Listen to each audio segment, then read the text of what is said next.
Letting go of your adult child feels impossible. But what if holding on too tightly is what's keeping you both stuck? So in this video, I want to show you how letting go isn't about losing them, but about finding peace for not only yourself, but for them, and also allowing them the freedom to grow in their own life. And so we need to understand the importance of letting go and what to do about it. This was a big topic for me when I was going through this, and so I do want to encourage you in all of this. So let's dive in.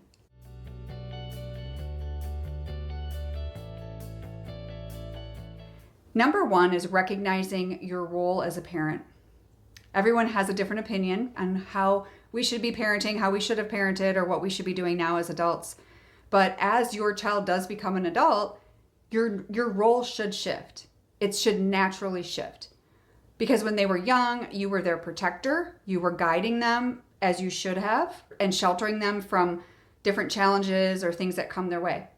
However, adulthood requires that different approach. And so instead of protecting, you're called to support from a distance rather than rescuing and protecting. So for a lot of you, the shift is going to mean stepping back from decision making, which is a big one, and allowing them to take the lead on that. And really, it's about empowerment. It's about empowering them to find their own way while still being available as a source of wisdom when asked, or as a sounding board when needed, respectfully, right?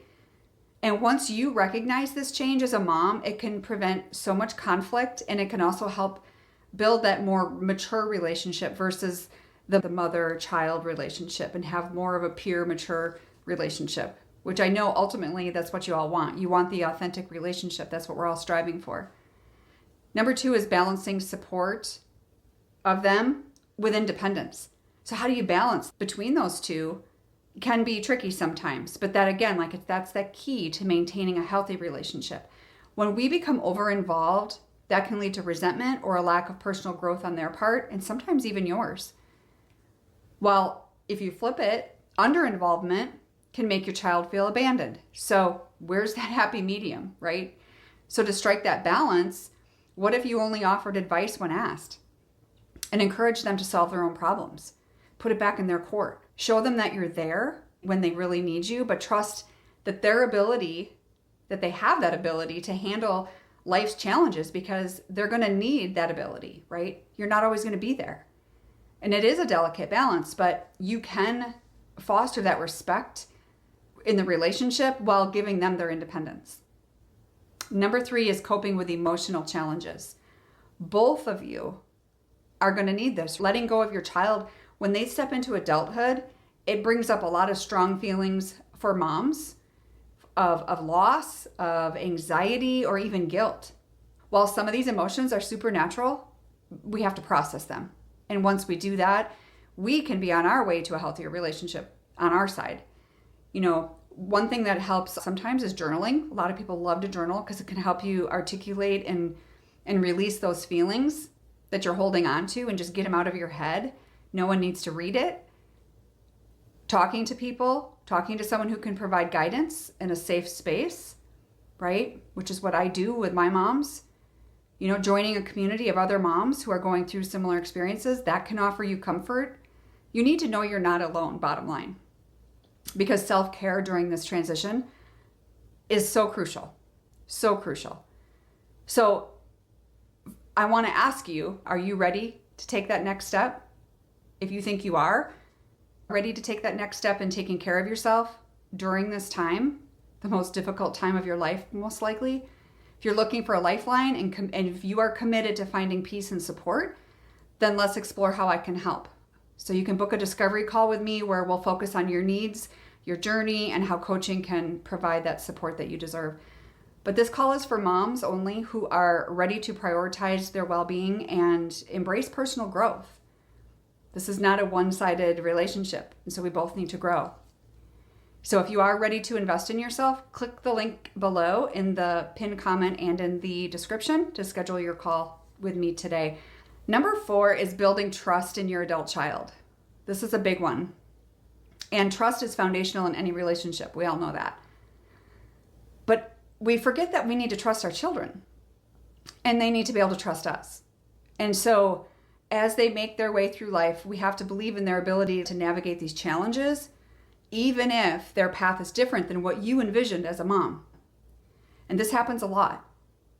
But when you demonstrate that trust, one step at a time, you're communicating to them that you respect their decisions, which will strengthen your relationship. They need to know that you have confidence in their judgment and abilities. And some of your kids, you don't have confidence in their judgment right now, and maybe for a really good reason. But over time, trust can be that powerful tool to reduce your anxiety and gives you that permission to take a step back. Give them a chance to make their own mistakes. That's when they're going to come back. They need to figure this out on their own. You're not going to solve this for them. And number 5 is letting go of control. One of the most difficult transitions for moms is letting go of the control that they once had over their child's life. We talk about this all the time. But your child, as adults, they are responsible for their own decisions, their own successes, and their own failures. And so letting go of control doesn't mean you stop caring. What it means is that you're giving them the space to grow. Even if their path goes the opposite direction than what you had hoped, we have to accept that their journey is theirs alone. We have to love them where they're at. But letting go allows both of you to find that freedom and peace. The reason a lot of kids walk away, the reason a lot of kids don't come back as soon as you want them to, is because they felt judged. So we need to work on that within ourselves so we can show them, hopefully in the near future or later, that you've changed, that this is something you're not going to judge them. Not that we agree with everything that they're doing, because Lord knows we probably don't. But it doesn't matter. Because lastly, we have to redefine that identity as a parent.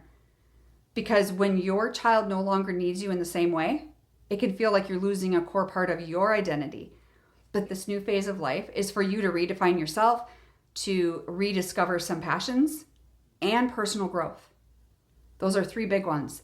And if you look at this time as a time to focus on your own well-being, your hobbies, your role as a parent, as a mom, it doesn't disappear, it evolves. And if when you embrace this new chapter by finding things that will fulfill you outside of your relationship with your child, then you are going to grow, and you're going to grow as an individual, and hopefully they are doing the same thing. Once you really can settle that in your mind that you have to let go of that perceived control, and letting go doesn't mean moving on without them forever. But sometimes we have to let go. We have to let go of their cares and worries that are not ours. They're not ours to carry. So I hope that helps you. I'll see you in the next video. God bless.